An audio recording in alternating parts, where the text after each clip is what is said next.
আজ আমি বানিয়ে দেখাবো সুইট পোয়া পিঠা।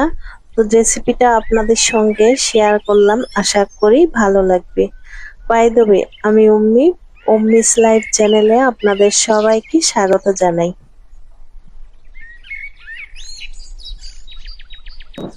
এর জন্য নিয়েছি আমি 2 কাপ ময়দা।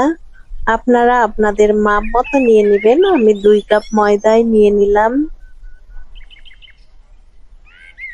তারপর দিয়ে দিলাম আধা কাপ সুজি, চাইলে আপনারা 1 কাপও ব্যবহার করতে পারেন। দিয়ে দিলাম স্বাদ মতো লবণ। পিঠার গোলার জন্য আমি এখানে 2 কাপ গরম পানি ব্যবহার করব। গরমটা এমন দিবেন যাতে হাত দিলে সহ্য হয়। বেশি ফুটন্ত গরম পানি দিতে যাবেন না, এতে করে পিঠাটা ভালো হবে না, আগেই সিদ্ধ হয়ে যাবে। তো হাত দিলে যাতে সহ্য হয় এমন গরম দিবেন। তো গরম পানি দিয়ে আস্তে আস্তে হুইক্স দিয়ে নেড়ে আমি পিঠার গোলাটা রেডি করে নেব। বেশি একবারে ঢেলে দেব না, আস্তে আস্তে করে নিয়ে তারপরে হুইক্স দিয়ে সুন্দরভাবে গুলে নেব।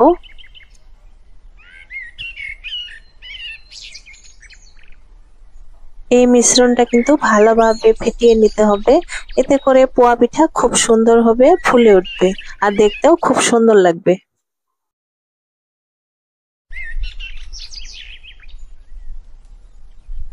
এখন এই মিশ্রণটাকে আমি আধা ঘন্টা রেখে দেব ঢেকে। আধা ঘন্টা পরে ফিরে এলাম। আবারও আমি ফেটিয়ে নেব এই মিশ্রণটাকে। ফেটিয়ে নিয়ে তারপরে পিঠাগুলো বানিয়ে নেব।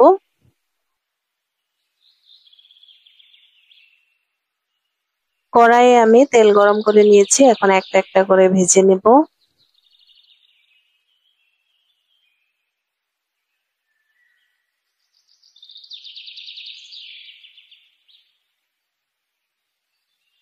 আজকের এই রেসিপিটা ভালো লাগলে অবশ্যই কমেন্ট করে জানাবেন। আর যারা যারা আমার চ্যানেলটিকে সাবস্ক্রাইব করেছেন তাদেরকে জানাই অসংখ্য ধন্যবাদ। আর যারা যারা সাবস্ক্রাইব করেননি তাদেরকে অনুরোধ রইল পাশে থাকার। আজকে এ পর্যন্তই। ভালো থাকবেন, সুস্থ থাকবেন। আসসালামু আলাইকুম।